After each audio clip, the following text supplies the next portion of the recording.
She said, "Whatever, I don't need you, I have plenty of options." After I caught her texting other guys, I said, "Perfect, use them for rent too." When she came back from her options at 3 a.m., her stuff was packed and the locks were changed. I, 28 male, should have seen the signs earlier. My girlfriend Brooke, 26, moved in with me 6 months ago. We'd been dating for a year and a half, seemed like the logical next step. She was between jobs. I had a decent 2-bedroom place, told her she could stay rent-free until she got back on her feet. First couple months were great. Then she got comfortable. Really comfortable. The job search went from sending out resumes daily to taking a mental health break from the stress of looking. Cool, I get it. Job hunting sucks. But the break stretched from weeks to months. Meanwhile, I'm covering rent, utilities, groceries, her car insurance, everything. Last Tuesday night changed everything. She was in the shower, her phone kept buzzing on the nightstand. Not a snoop normally, but when I glanced over, I saw the notifications preview. "Derek, can't wait to see you tomorrow. Antonio, last night was fun. When can we do it again? Some dude named Rex, you up? Thinking about you." My stomach dropped. I sat there staring at her phone as more messages rolled in. Different guys, all clearly flirting or worse. When she came out, I was sitting on the bed with her phone in my hand. "Who's Derek?" Freezing with the towel wrapped around her. "What are you doing with my phone?" It kept going off. "Who's Derek? Antonio? Rex?" She snatched the phone from my hand. "You went through my phone?" I saw the notifications. "Are you talking to other guys?" Rolling her eyes. "They're just friends. Friends who can't wait to see you? Who text about last night being fun?" God, you're so paranoid. "Yeah, I have male friends. So what?" These don't sound like friend messages. She started getting dressed, aggressively pulling on clothes. "Brooke, you know what? Whatever. I don't need this interrogation."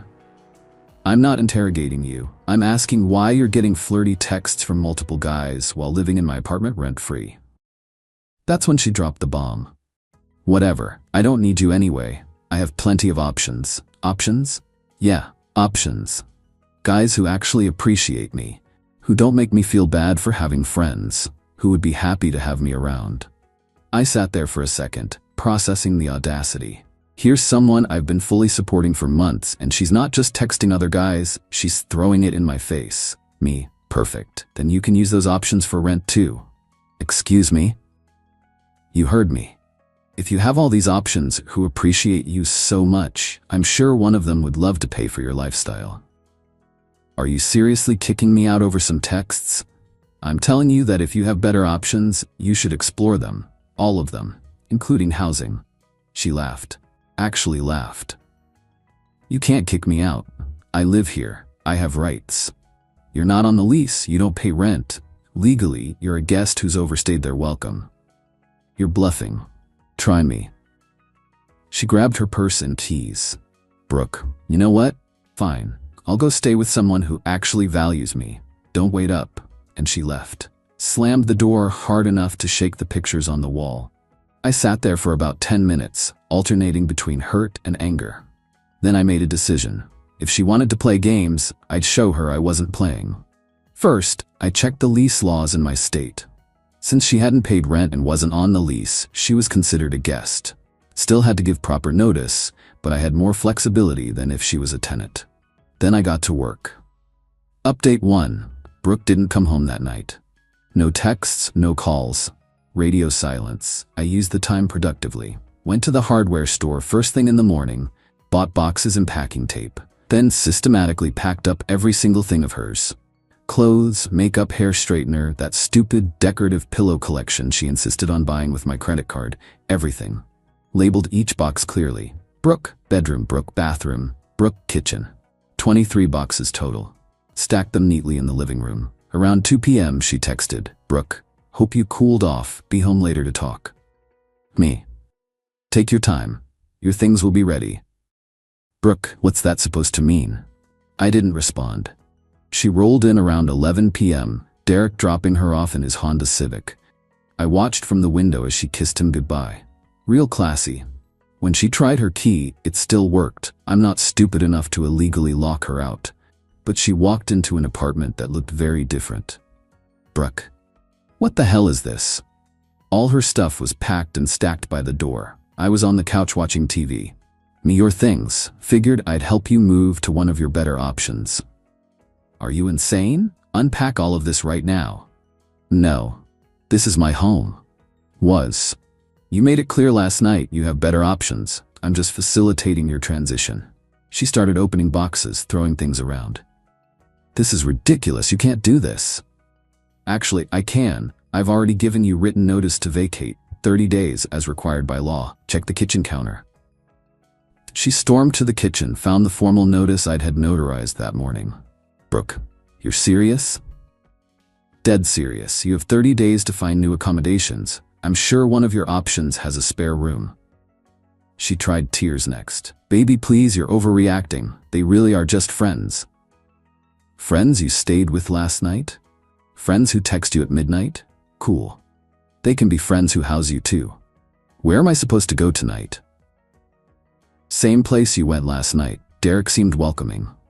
Her face went red. Brooke, I just crashed on his couch. Perfect, he has a couch, problem solved. She spent the next hour alternating between yelling, crying, and trying to seduce me. None of it worked. Finally, around 1 a.m., she called Derek. On the phone, loud enough for me to hear. He's being crazy, he packed all my stuff. No, I can't stay here. Can I come back? What do you mean your girlfriend is there? Since when do you have a girlfriend? I had to bite my cheek to keep from laughing. She tried Antonio next, then Rex. From what I could hear, none of her options were available at 1 a.m. on a Wednesday. Finally, she called her sister Celia. Brooke, I need you to come get me. Yes, now, I'll explain later. Just please come. While waiting for Celia, she sat on the floor surrounded by boxes, furiously texting. I just kept watching TV, occasionally helping her carry boxes to the door. When Celia arrived, she was not happy. It's 2 a.m., Brooke, what is going on? Pointing at me. He's throwing me out over nothing. She's got 30 days notice, just helping her get a head start. To Brooke, what did you do? Nothing. I have some male friends and he's being insecure. She told me she has plenty of better options. I'm just encouraging her to explore them. Celia looked at her sister, then at the boxes, then back at her sister. Jesus Christ, Brooke. Not again. Interesting. Not again?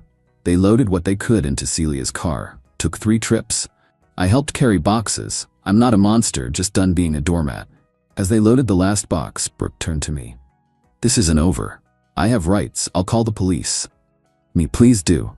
I'll show them the notice, explain you're a non-paying guest, and mention the texts from multiple men. I'm sure they'll be fascinated. She slammed the car door and they drove off. I went back inside, looked around my suddenly spacious apartment, and slept better than I had in months. Update 2. The entitlement escalation has been something else. Day 1 post-packing. Brooke sent approximately 50 texts ranging from "please baby let's talk" to "you're going to regret this" to "I'll sue you for emotional distress." I responded to exactly one. You have 29 days remaining on your notice to vacate. Please coordinate moving the rest of your belongings. Day 2. She showed up with Celia and 2 guys I didn't recognize. Rang the doorbell for 10 minutes straight. Brooke, through the door. Open up. I need my things. Me, come back during reasonable hours with proper notice. Brooke, it's my stuff. Available by appointment. Text me 3 time options and I'll confirm one. Guy 1, just open the door, man. Who are you? Guy 1, I'm her friend Tony. Me, Antonio from the texts. Neat. She's all yours now, Tony. Still not opening the door at 10 p.m.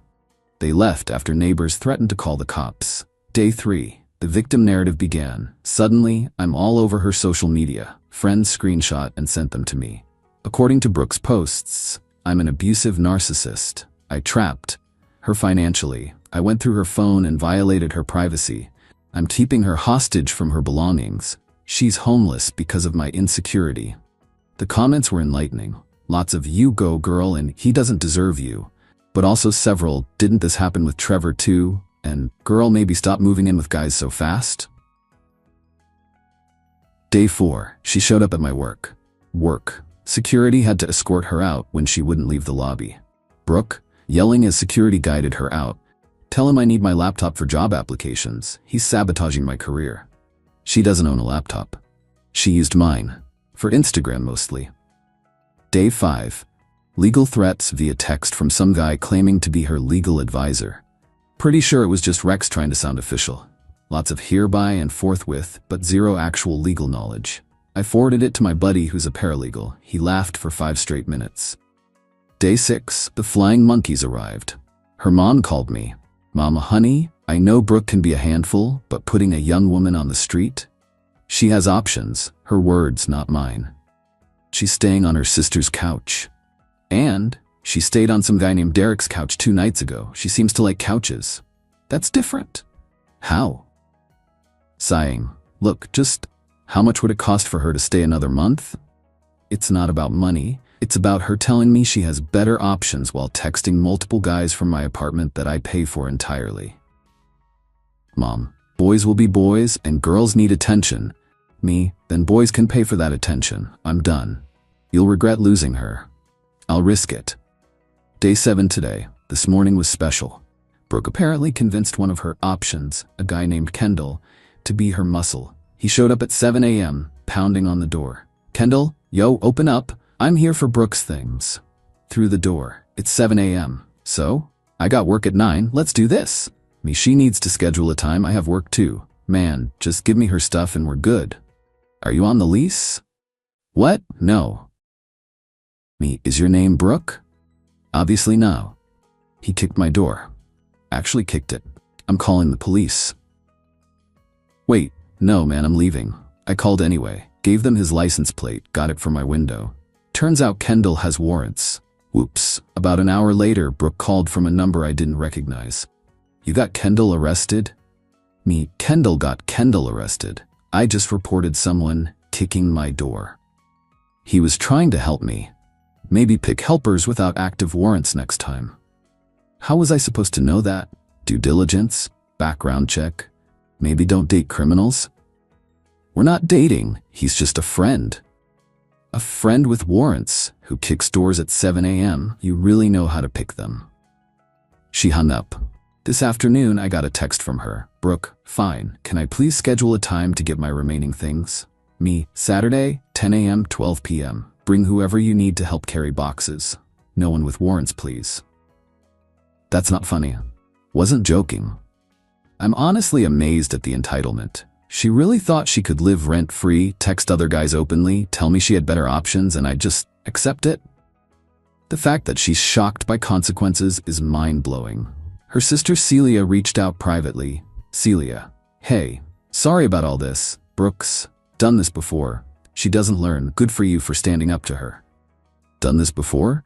Trevor, her ex? Same story. Moved in, stopped working, started talking to other guys, acted shocked when he kicked her out. She was couch surfing for months after that. Why didn't anyone warn me? Would you have listened? Love makes people stupid. Plus, she's my sister. I hope she'd grown up. And now? Celia, now she's on my couch crying about how unfair life is while texting 5 different guys. I give it a week before I kick her out too. At least I'm not crazy. This is apparently just who Brooke is. Update 3. Today was supposed to be simple. 10 a.m. to noon, she gets her stuff, we're done. Should have known better. 9:45 a.m., I'm ready. Boxes are by the door. I've got coffee, planning to supervise and then enjoy my weekend. 10:15 a.m., no Brooke, I text her. Me, you're late. Alma. Still no Brooke. You have until noon, clock's ticking. Almost there. Traffic. 11 a.m., a whole circus shows up. Brooke, 3 guys I don't recognize, and for some reason her mom. One guy is driving a massive pickup truck, way too big for the boxes she has left. Breezing in like she owns the place. Okay, we're here. Where's everything? Living room. You have 30 minutes. 30 minutes? We just got here. You were an hour and a half late. Your window was 10 to noon. It's 11:30. Guy, come on, bro. We drove all the way here. Should have carpooled with her at 10 then. Brooke's mom, sweetie, can't you be flexible? We need time to check everything. Check what? I packed it. It's all there. I need to make sure you didn't steal anything. Like what? Your collection of empty Starbucks cups? Your expired makeup? What exactly would I steal? She started opening boxes, dramatically gasping at each one.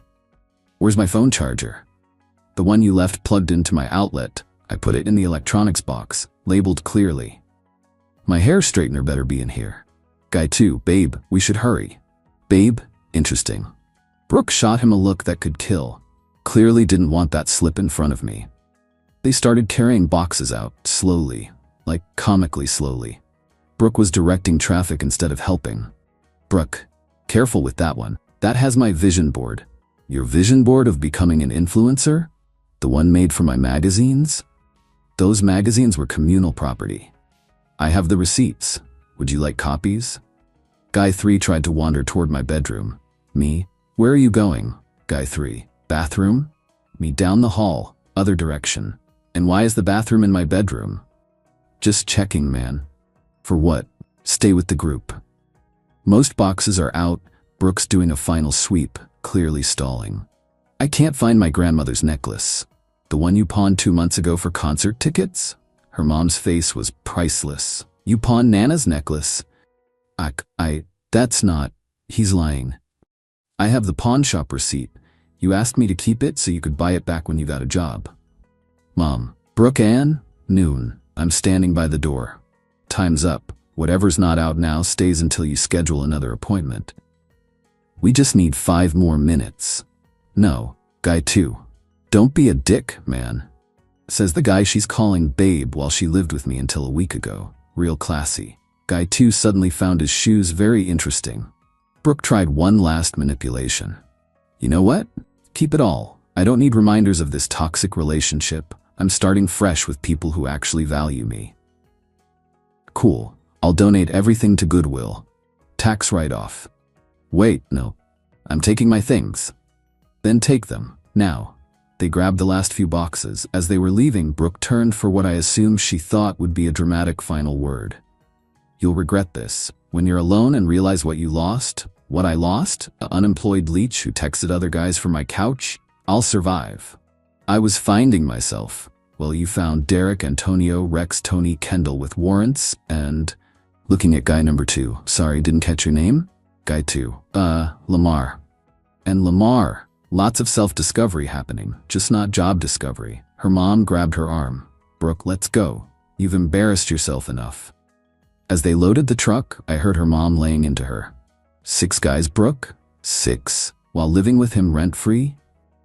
"Mom, not now. And you pawned Nana's necklace for concert tickets?" I closed the door on that family drama. Final update, 3 weeks later. Thought I was done updating. But the universe had other plans.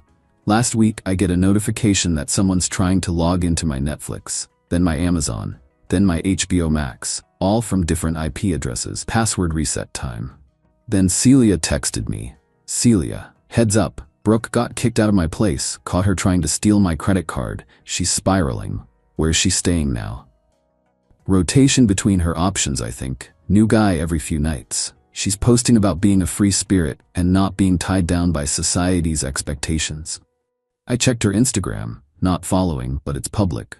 Girl's really trying to rebrand couch surfing as some kind of nomadic lifestyle choice. Lots of posts about choosing happiness and surrounding myself with people who appreciate my energy. The comments are brutal though. Even her friends are calling her out. But here's where it gets interesting. Yesterday, 3 a.m., my doorbell rings. I check the camera. It's Brooke. She's crying, mascara everywhere, holding a duffel bag. I didn't answer. Just watched through the app as she rang the bell over and over. Then she started talking to the camera. "Brooke, I know you can see me, please. I need somewhere to stay, just for tonight." "Nope." Lamar kicked me out, said I was too much drama. Can you believe that? "Yes, I'm sorry, okay? I'm sorry for everything. You were right, I don't have options. I have nothing." She sat on my doorstep for 20 minutes, occasionally ringing the bell. Eventually, she called someone. On the phone, he won't answer. "Yes, I tried." "Can you come get me?" "What do you mean you're done?" "Mom, please." "Fine, whatever." She left around 4 a.m., walking, with her duffel bag.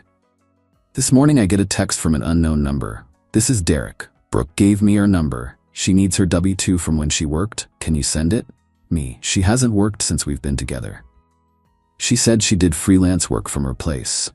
Me. Watching Netflix isn't freelance work. Oh. You were right to kick her out, bro. She's been here 2 days and already causing problems with my girl. Thought she was just a friend? Yeah, that was beast. Sorry, man. She played us both. She's your problem now. Not for long. Celia sent me one last update this afternoon. Celia, mom picked her up from some guy's house this morning, making her get a job or she's out. Figured you'd want to know the saga ended. Is it really over though? With Brooke? Never. But at least it's not your problem anymore. She's right. It's not my problem anymore. I've spent the last 3 weeks doing whatever I want in my own apartment. No drama. No wondering who's texting her. No paying for someone who contributes nothing. Just peace. Funny thing is, I ran into one of her friends at the grocery store yesterday. She tried to guilt trip me about abandoning Brooke. I just laughed. She had plenty of options, I said. She told me so herself. The friend didn't have a response to that. Looking back, the red flags were everywhere. The job search that never went anywhere. The way she'd flirt with waiters in front of me. How she never had money but always had new clothes. The fact that she moved in so quickly in the first place. But you know what? I learned something. When someone shows you who they are, when they literally tell you they don't need you and have other options, believe them. And then let them go explore those options. All of them. Especially the housing ones. My apartment's never been cleaner. My bank account's never been healthier. And my standards for future relationships? Sky high now. Brooke thought she was irreplaceable. Turns out she was right. I'll never replace her with another leech who texts 6 guys while living rent-free off my generosity. Thanks for reading this mess. Feels good to get it all out. And to everyone saying I should have kicked her out sooner, you're absolutely right. But hey, better late than never. Time to enjoy my drama-free life. P.S. Changed my locks completely after the 3 a.m. visit. Not taking any chances. And yes, I kept all the documentation about the notice to vacate, just in case. Cover your bases, people.